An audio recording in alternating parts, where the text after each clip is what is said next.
So this is the third night of the householder retreat, and I'm thrilled to be doing this because I think it's something that needs to have this interplay between retreat experience and everyday life.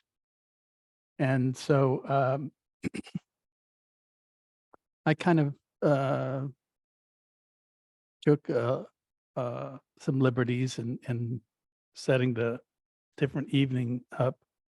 And the first night was on impermanence, and it was something you were to look into the following day. And then last night was body. And tonight will be views, opinions, and I have to add judgment in there because we're kind of good at that, you know. And then the next night will be about identity and self. And then it's a day long, which will kind of incorporate all this. So I wanted to start with this is a piece from Kabir. I laugh when I hear that the fish in the water is thirsty. I laugh when I hear the fish in the water is thirsty. You don't grasp the fact that which is the most of life is inside your own house. So you walk from one holy city to the next with a confused look. Kabir will tell you the truth. Go wherever you like, to Calcutta, Tibet. If you can't find where your soul is hidden, for you, the world will never be real.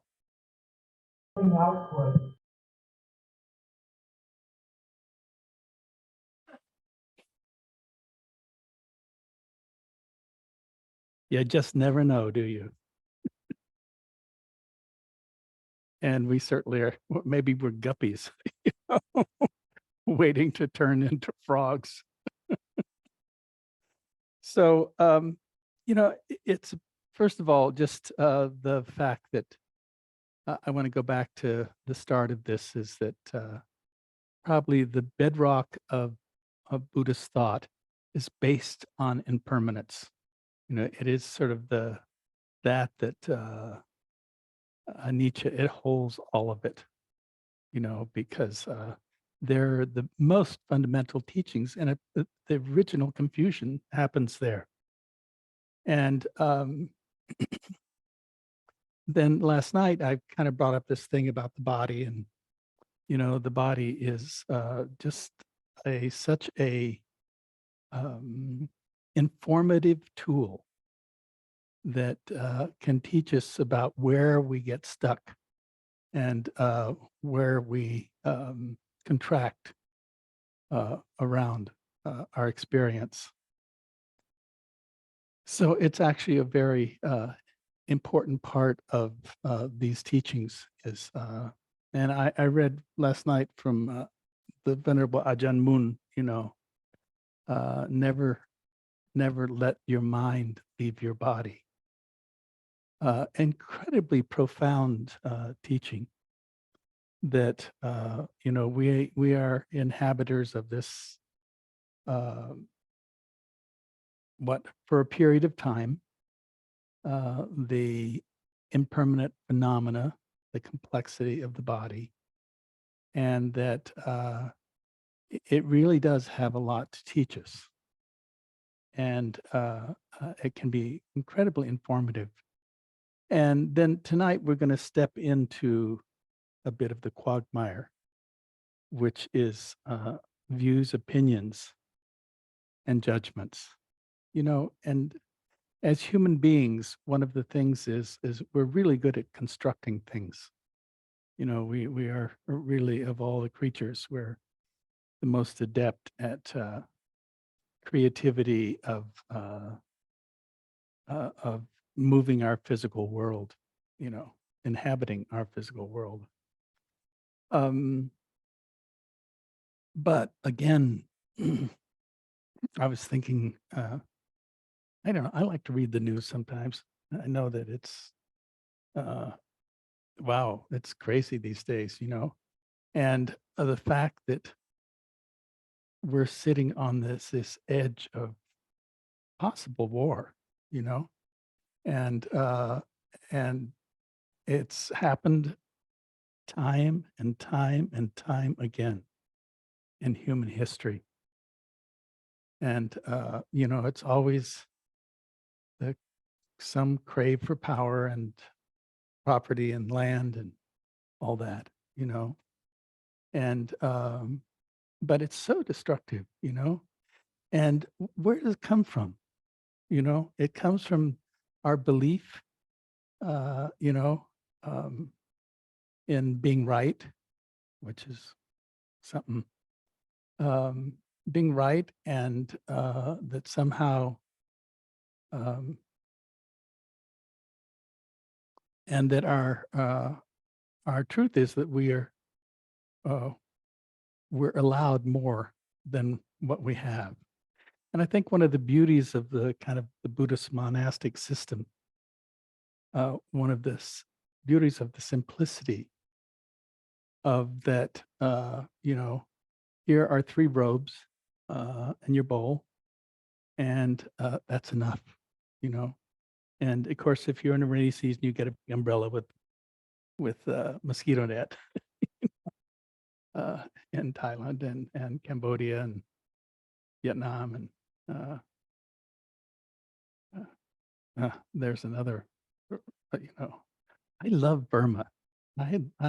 It just, you know, the people, they were so sweet and simple, and, you know, again, the reaching for power and you know, ownership is so first is endemic, and the other is it's so destructive. You know, so my heart always goes out to when I'm down in southern Thailand.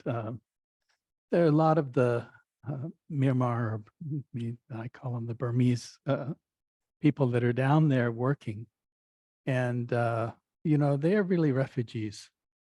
They go back to a terrible, terrible world.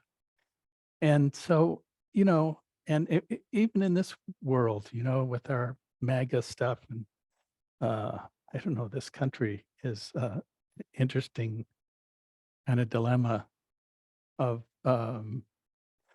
belief systems and views and opinions and ultimate judgments. And so, in a sense, that this practice is, you know, the capacity, you know, in some ways I think of it as a way to bust uh, our opinions and views and judgments about things, uh, just simply because, you know, as soon as we see through one, what do we do? We turn around and we create another one.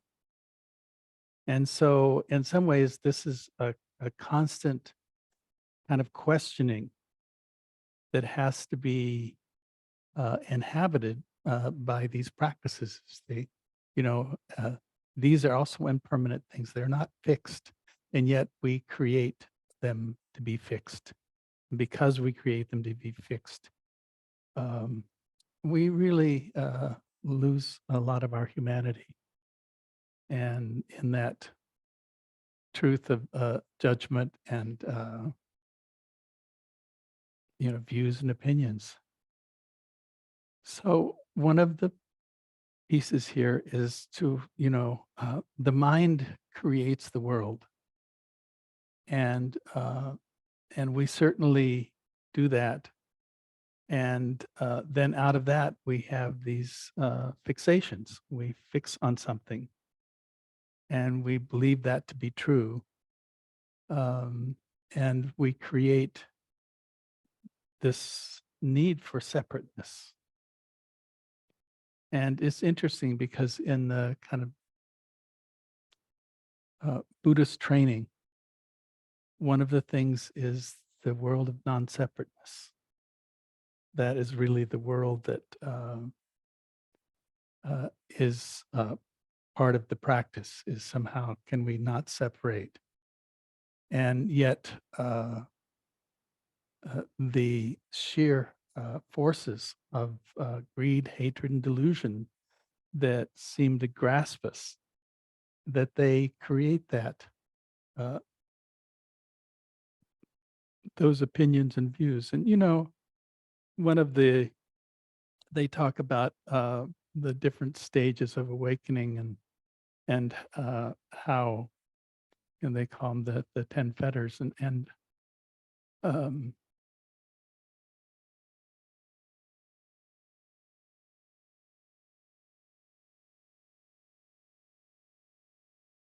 we create the separateness in some way that's there to protect us, obviously, and also to help us get what we want and keep away what we don't want. But it creates the separateness. And our job in these practices is somehow to thin out the uh, the distance of our views and opinions about things. So one of the things is that there is, let's call it cultural conditioning. And in those fetters, the third one is traditionally it's talked about as rites and rituals. But I think Ajahn Sumedho just referred to it as this cultural conditioning. And we all grow up with cultural conditioning, it is so endemic in the fact that because you have a history and you were a child and you listened to your schools and your parents and um, your society, that you created these and then you fixate on them and and then there's that thing of, well, I fixate on it and I make it right. And if I make it right, then I create the separateness. And if I create the separateness, then traditionally there will be a problem at some point. Because in essence, uh, from the kind of awakened point of view, nothing is separate. There is no separateness. There is only um, the absolute and the relative. And from the absolute point of view, there's only this, and this connects all things, whether it's a plant or a rock or a person or a tree, the river. It's all this. And what do? Uh, Through our cultural conditioning, we create this separateness, which we believe to be uh, right. And so, from the practice's point of view, it is really that ability to turn the mind around on uh, your cultural conditioning and your view of how things are and try to inhabit. It's one of the reasons I love to travel is because I enter new worlds. And I still, it's so amazing. I still carry this and I see how um, I'm fixated on believing it, you know. And I think it's just inherent in human being. But from Buddhist perspective, our job is to untangle that. And to untangle that simply means that sometimes we have to go back to the origins of it and see that it was something that was either enculturated, was something was passed on to us by our family or friends and our experiences, and that somehow out of that, then what was open mind and softened heart contracts, and then questions, uh, what it's about. And I think the hard piece is usually they just say, views and opinions. But I also think that judgment is kind of the concretized piece of that, where we begin to, you know, fix our view and then create the judge, you know, and the judge shows no mercy, you know, it kind of disassembles the openness of things, and fixate on it.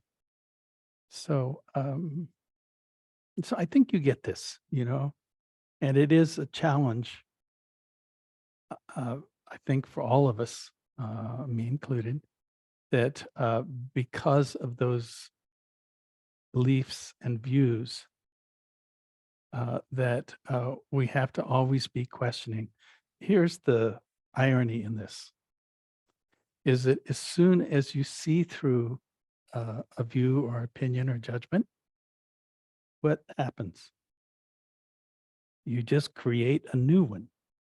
And in the new one, then that one is maybe a little more sophisticated, but it's still about being right. And that in itself, um, it doesn't acknowledge or see the world. It just limits and makes it smaller. You know, so we have to keep questioning and know that as soon as you create a view, it also, which is a fixation, sometimes a fixed view, um, it's not always right, you know.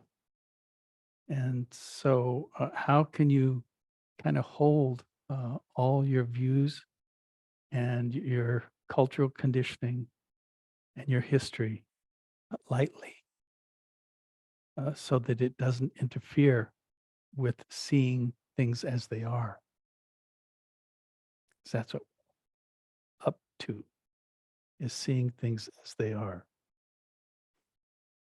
So I'm going to uh, stop there and open it up to questions. And let's see, we're going to be going back and forth to individual, so the room, and then the Zoomers. And we'll start with someone in the room here, and I'll try to remember to repeat the question so that it is heard clearly by the Zoomers. That's not an insult, just the truth. So, questions about opinions, views, Virginia? So Virginia has a question. You have to hold it close. Okay. All right. So I think, well, I have an example. Good. And there's nothing like a good family gathering to bring up all of this stuff. So for our Easter gathering, trying to say it without getting judgmental. But I have a sister who's very fundamentalist, and she was expressing her opinion that, we're all sinners and we need to be saved, that kind of thing. And, what I've been retraining myself into is seeing essential goodness and quite the opposite. Yes. So in that conversation, I felt my blood beginning to boil, Mm. and the judgments came up. So, I don't even know what the question is, but there's some kind of mistaken something because because I did get angry. Yes, Yeah. So, that's the truth of it is you get angry.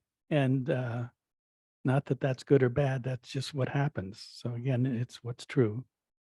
And I'll just refer you back to, you know, what is it that uh, dissolves the separateness? And because, she's good, she's she has a belief, and and that's true. And you can still love her and love yourself, not when you get angry,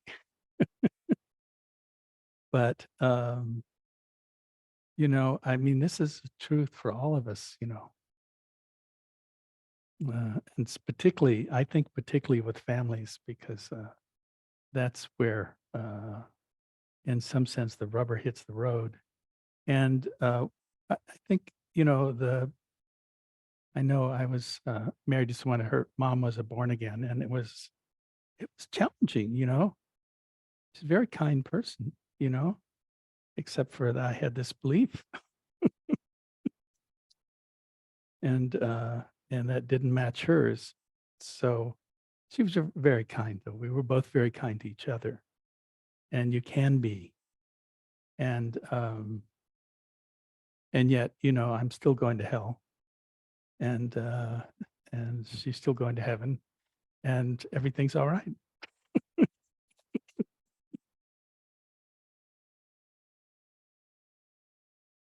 It's a interesting world, huh?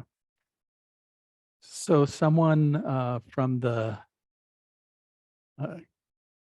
the Zoomer community, you have a question?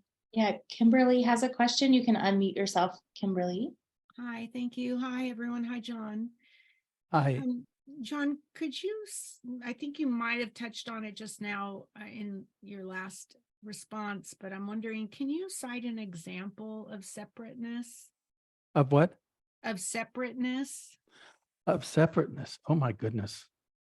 You Like know, when you uh, say we see ourselves separate, apart from others, apart from nature, is that what you mean? yes. And I think that's in some sense, it's why there's a journey from ignorance to awakening, is because human being is ignorant. And so that journey, which we're all on, um, at least here, uh,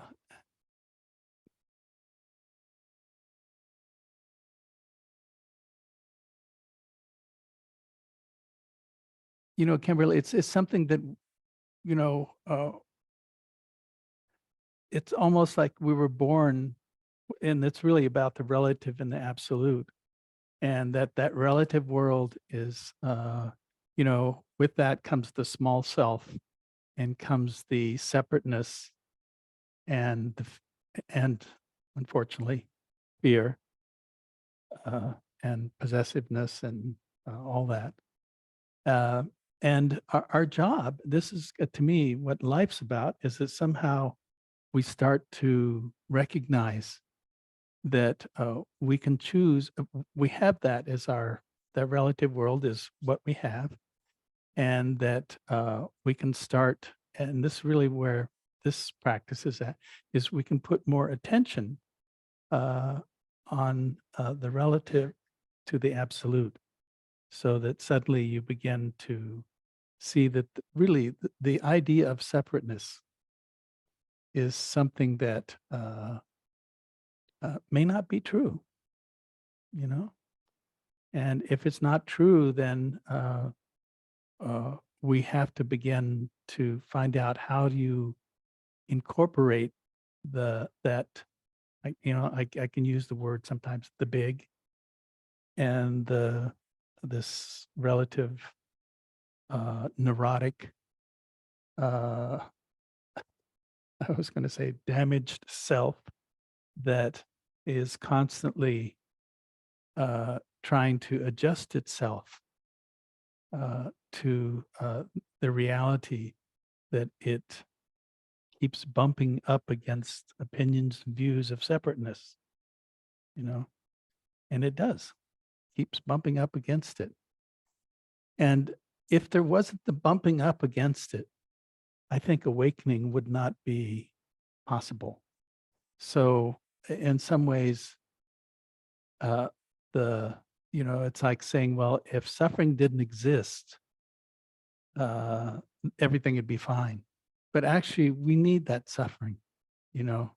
I mean, I certainly needed it growing up. That um, it was that ultimately was my teacher, you know. And so I had to suffer, and I had to see that there was a possibility that that was also not something that was uh, necessary and true and in the world, you know. So I think, you know, in some ways, I mean, I don't like to say that suffering is it's part of how we come to the Dharma, but I think if I ask almost anybody, if I really dug in there, this would be the truth of it, is that there would be that consciousness of suffering, psychological or physical or a mental in some way, that then turned a person towards, oh, maybe I'm looking at this wrong. And when a person begins to do that, then they begin it's the traditional thing of the seeker, and so we began seeking. And you're in the room here because some part of you is a seeker, you know, and also at some point you're going to have to let go of the seeker because it just creates more of the duality. And but we have to be able to go through and understand it to get to that point where we can let go of the seeker. And then where are you? You're actually nowhere. This is so. And what does that say? If you're nowhere, you're always here. It's why I like the encouragement of the beginning training in the body, and then being able to understand the mind, and then be able to recognize that you have the choice of letting go of some of those beliefs and views, and we're so good at holding old stories too. And I mean, I'd love to hold on to my suffering. That was really cool for until I realized it was not going anywhere. It was not promoting uh kindness or awakening. It was just that it kept me on the wheel, you know. And our objective here is to get off the wheel. So anyway, that's my answer. Please, Marie. Marie has a question. You have to hold it up pretty close. Okay. Can you hear me? Um, the timing was perfect. Today I was entering the hot tub at the gym, and I entered a conversation of two acquaintances or two women, older women I know from the gym. One calling herself Christian, one calling herself pagan. And in their discussion, the insult started coming up and trying to catch themselves, which was sweet. So when they turned to me, I said, Aha. I'm nothing. I said, that way we don't offend each other. That's right. So it's like my new practice. Who are you? I'm nobody. I don't have any belief. I There's no separateness then. know you. Great.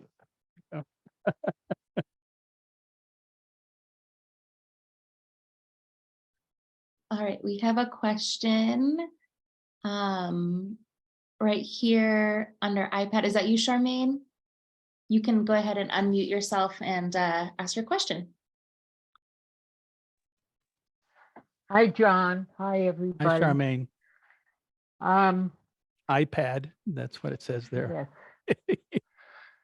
I just want to really thank you for this week.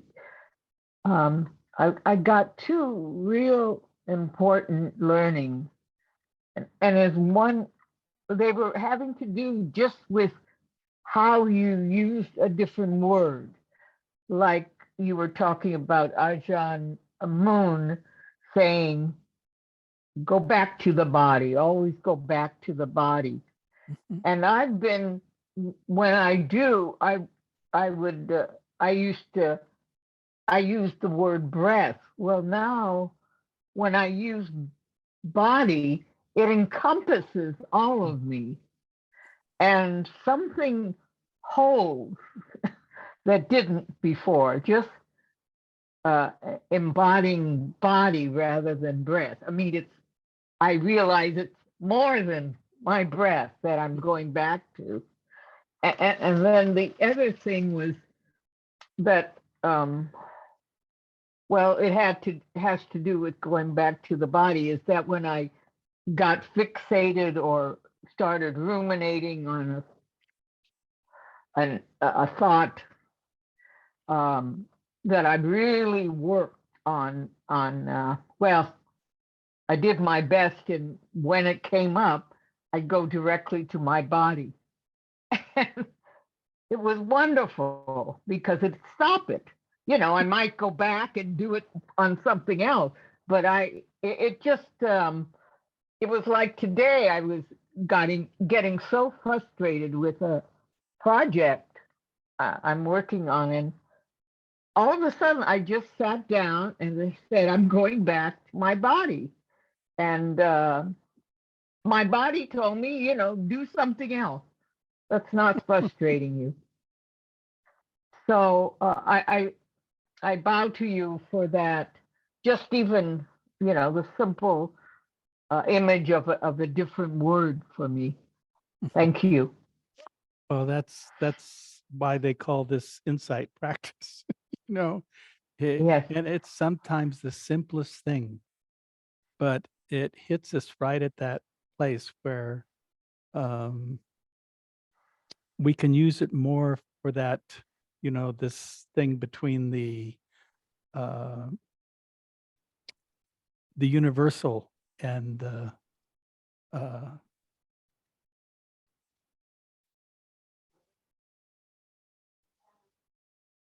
the details of Mhm. what we're kind of involved in. And, you know, ultimately, and you know, they call it the middle way because we have to be able to hold the kind of the ultimate or the absolute or whatever you want to call it, and the relative at the same time. You know, they say only Buddha can really do it right, but that's okay. We're working on it. And so we may jump back and forth between kind of a more, you know, universal or open mind or open heart, and in the sense of that non-separateness and the relative world that we inhabit, you know. So hopefully this is really the whole thing. We want to be able to translate. And to me, it's more about, can we take that universal, that open heart, open mind, and apply it to the minutia of sometimes the living, you know. It's a challenge. Good to see you, iPad. Always with you. Robert has a question. Thank you. Hey, John. Hey, Robert. How would one discern between seeing things for how they really are and a sophisticated opinion, view, or judgment? That's tricky. Because the question, it's really now I can't. So seeing things As they if are. you've arrived at seeing things for how they really are, or have I just fooled myself with a really sophisticated explanation, or judgment? opinion? We're brilliant. This is about the fact that as human beings, this goes back to belief systems. We believe we got it right, and there's no room. But it goes back to what Maria was saying, that somehow, if we can say, I love this don't know mind. It's Sansanim used to use that term, the kind of how the Zen tradition, and why not? But you have to be able to remember to do that when it begins to solidify or concretize, or oh, I know now, I got it right. And this is always the art of this, is that we have to turn, even when we think we know. We're talking about one little person in time who thinks they know something, when here's this vast unknown that exists, and that we can actually find a way to not fixate or create it in as this is the proper thing. And I'm not saying, because the truth is there is proper, it's say the precepts and how you act, all that stuff. Yes, absolutely. But there's also, how do you pull back and have a little wider view from that, from the relative to the absolute, because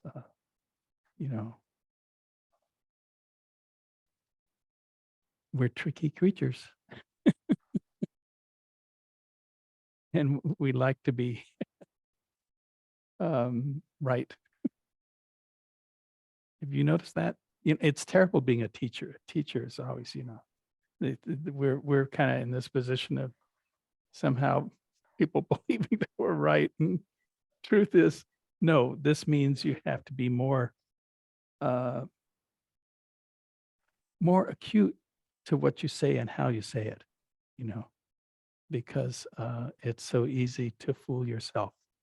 And we know this from teachers, that they just become, they lock themselves in some way, and which ends up kind of disastrous. And here, and what I love about this is that it's always that no, it's no mind. It's not something that I can say is right or wrong.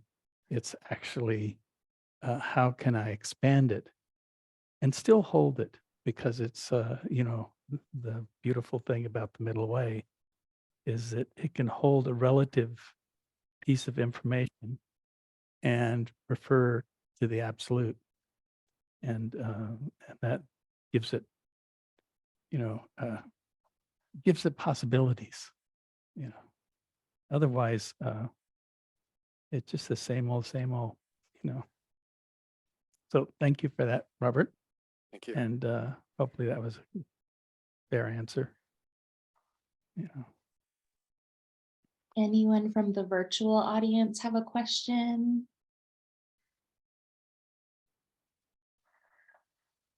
If someone in the meditation hall has a question, I think our virtual audience is metabolizing John's answer right now.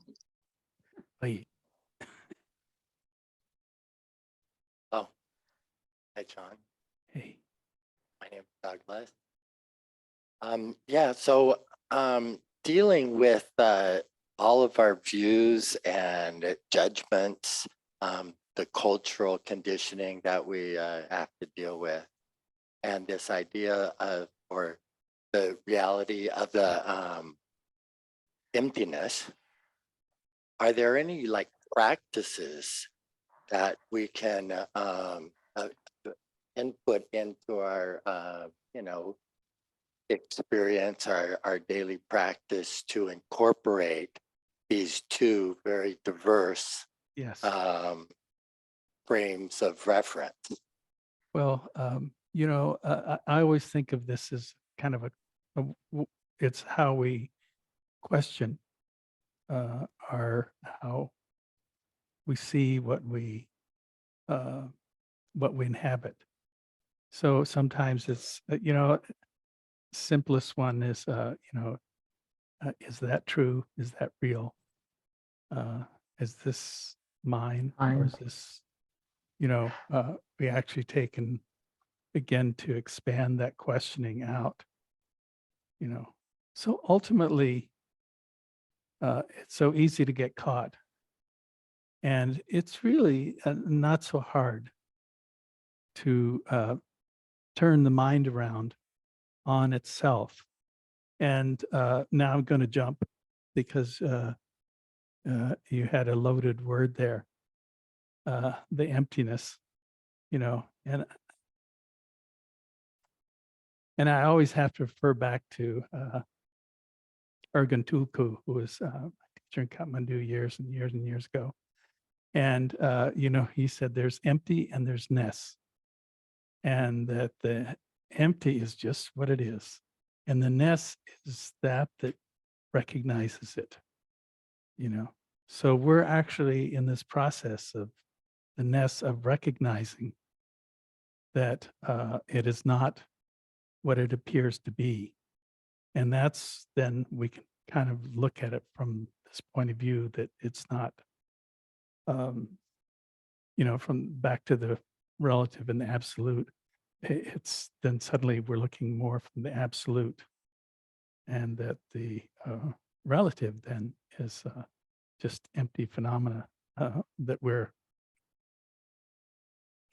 grabbing onto and riding with it, So I don't know if I'm answering your question, but I get to play. Thank You're welcome. It's good to see you.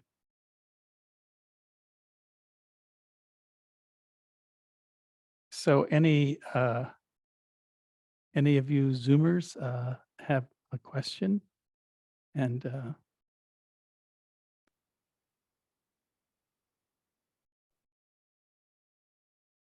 Everyone's quiet up here in the Zoom yeah, link.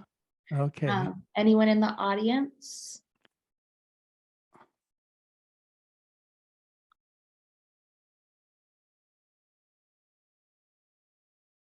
I'm Vivian. So you were just talking about how, well, I'll just ask a question. Today I was working on being aware of the body in and out of meditation. And lately I've been really caught up in the news. And so I'm watching the news like constantly on my computer. And so what I'm always aware of is that my attention, because we see through our senses, we don't really see our body. So our attention is kind of identified with everything that we see, hear, or whatever, feel. But when I'm watching a screen, it's like doubly pulled into the experience and very far away from any sense of that I even have a body. It's like I'm just an extension of, I don't really know how to describe it, but I'm sure we've all experienced it. Mental phenomena. Yeah. And so I was just drawn into the drama, right? And all of a sudden the thought came, oh, where do I have a body? You know, kind of like that. Mhm. And I pulled my awareness back, is the only way I can describe it. It was almost like there was an arrow going out and being completely consumed by this. And I just pulled it back. And was really aware of both.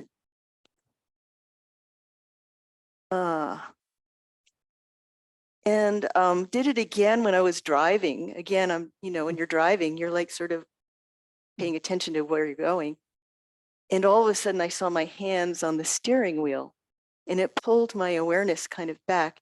And you said tonight something about grounding yourself in with the body. Mhm.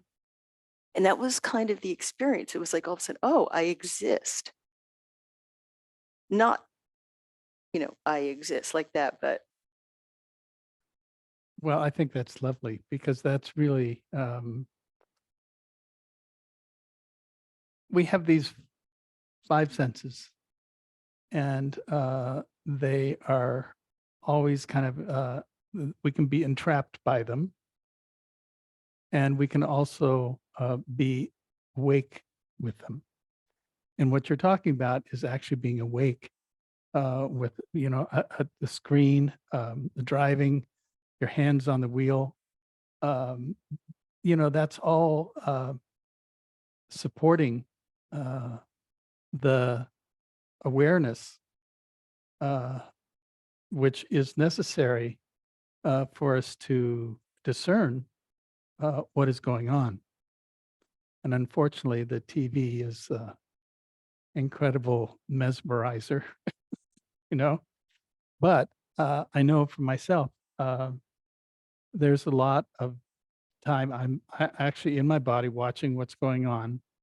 And it may give me a little more space to not be, you know, I can just say more judgmental if I'm trying to manipulate the information. And the others, oh, I'm just trying to be present for what the information is that's coming.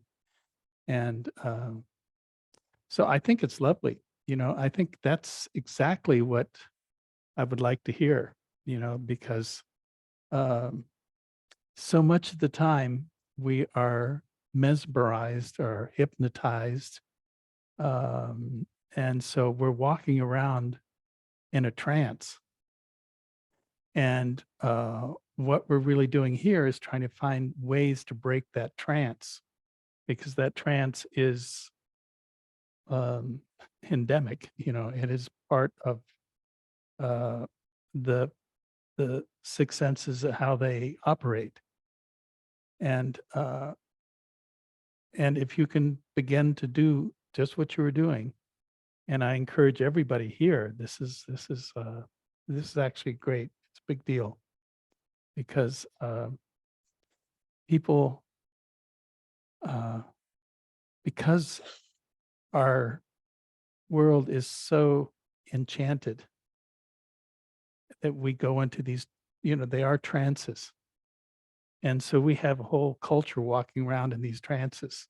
And we're just sitting here trying to find a way to break into that trance for a little more of what's real. And, you know, it's a bit challenging, but you can train yourself. I've certainly trained myself. And so I can watch TV and still be aware of my body. Why not? You know, it's not, then the material isn't as maybe chanting, just, oh, that, okay, you know, but you're here. And that's the whole point is how can I be here and not be, you know, so enchanted or so entranced by the cultural, I mean, I'm just amazed, I mean, being in town, of course, I didn't really have TV, so that was great. And I didn't have my cell phone, I mean, I had a Thai chip in it. It was so great. Get out of, because all those things, they create trance, you know? And if you can wake up to it a little bit, I'm thrilled because you see that when you're not lost in something and you are here, there's a great, great happiness in being here. Even if things are going pretty bad, you know, it's okay because you understand you're here. And if you don't, we know the other answer. So please. Last thing is, what it seems like it's a stepping stone to then going back to pure consciousness or being, I don't know what word we use Well, here, but uh, how does that connect going further back where well, there's one or thing oneness or whatever that? is that there's always there with the knowing, if I can use the language there. That's not Ajahn Chah's language, but there with the knowing. So we are inhabiting the knowing, and that is not in trance or and so there's another word you can use is awareness. It also works fine, but you're there with the knowing. And that includes the body. It includes the mind, all the senses. And you don't necessarily have to be enchanted by them. What you become more enchanted by is what what the experience of being, in a sense, I'm going to use the word complete, because all the senses, mind, the body is all then suddenly in relationship to the present, you know. Interesting. Mhm. Thank you for the question. So we're at bewitching time. So I would like to close with some metta here. And, just look at your views and opinions. And if also you may find you have judgments about everything. So just to explore, the soft side and maybe the hard side of it. And just feel into that. And then we'll kind of move into this thing called identity tomorrow, and or selfing, as I like to call it. We're good at that one, and yet trying to find something that works. So we're going to do a little metta practice here.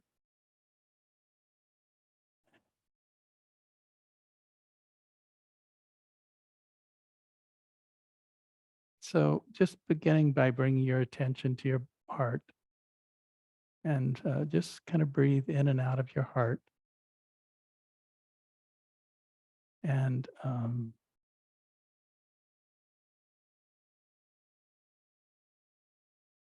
what's wonderful about the heart is that it is actually that's not separate. It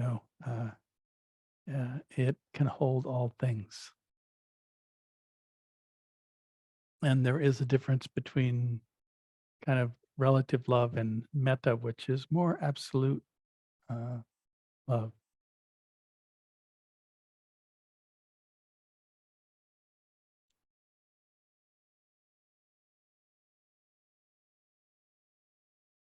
And again, my phrase, may I live with an open heart. May whatever covers my heart, be dissolved. So just to hold yourself in esteem.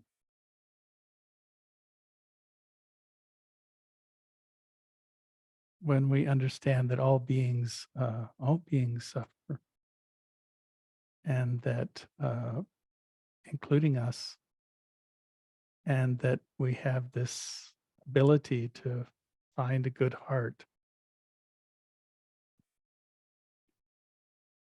that holds all of the suffering, all of the joy, uh, for our well-being and for the well-being of all those that we come in contact with. So first, just extending this compassion, this loving kindness out to the community that's here and on Zoom. May you be happy. May you be peaceful. May you be free from suffering. May you awaken for the benefit of yourself and all others. And again, if there's any merit or power that's created through our coming together, that we extend the merit of that out to beings everywhere, that they may benefit from our practice here, and those Zoomers that they also share in their surroundings, so that we may all live in peace.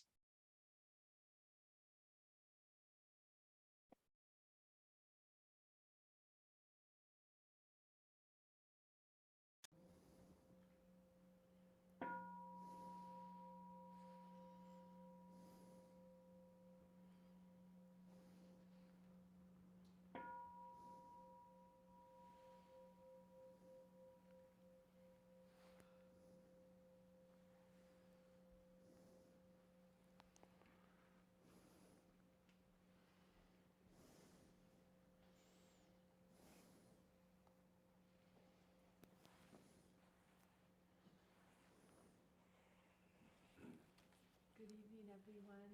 John, you started out by saying that you're thrilled to be doing this, and I think we can all. Excuse me, Jen, Yes. I can't hear you on the Zoom.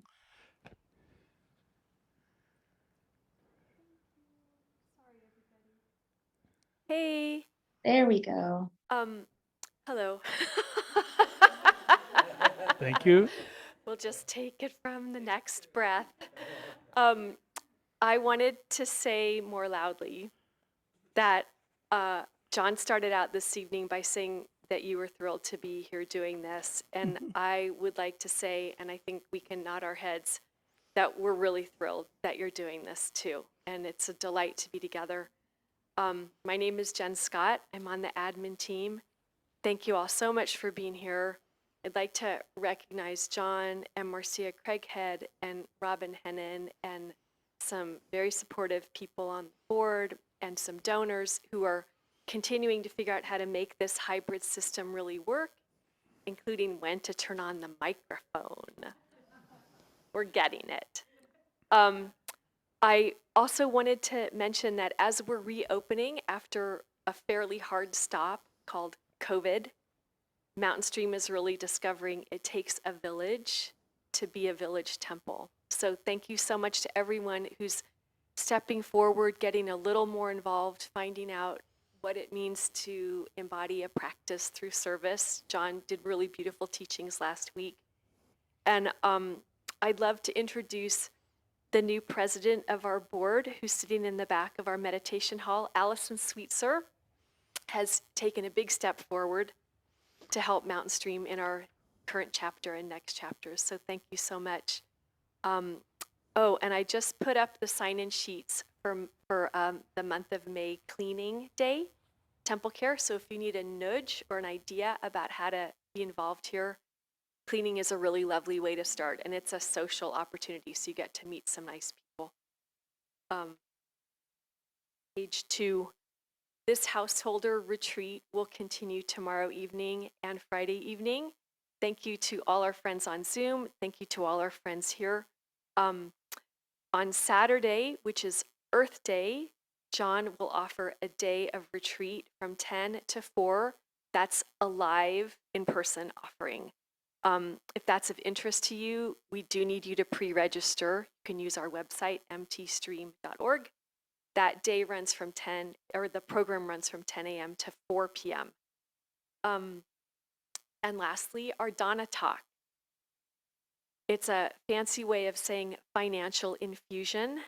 Donna is the word for generosity. And as we're reopening this center, as we're getting things more together and more active, it's tremendously helpful for people to participate both in their embodied practice and also via their pocketbook when possible. So thank you to everyone who is already doing that. Thank you if you're able to do that tonight. If you're on Zoom, you can check your chat box for different prompts about how to participate. And if you are live in person, we have old-fashioned Donna baskets and very new-fashioned QR code signs. So thank you again for all the ways we be Sangha. John, deep bow. Thank you so much. And please feel free to unmute yourself if you'd like to say good evening. Thank you, You're on John. Zoom. Thank you. Thank you, John. Thank you.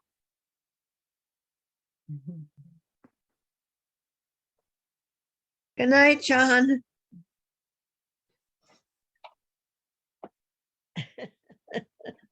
Good night, Marcia. Good night, Chan.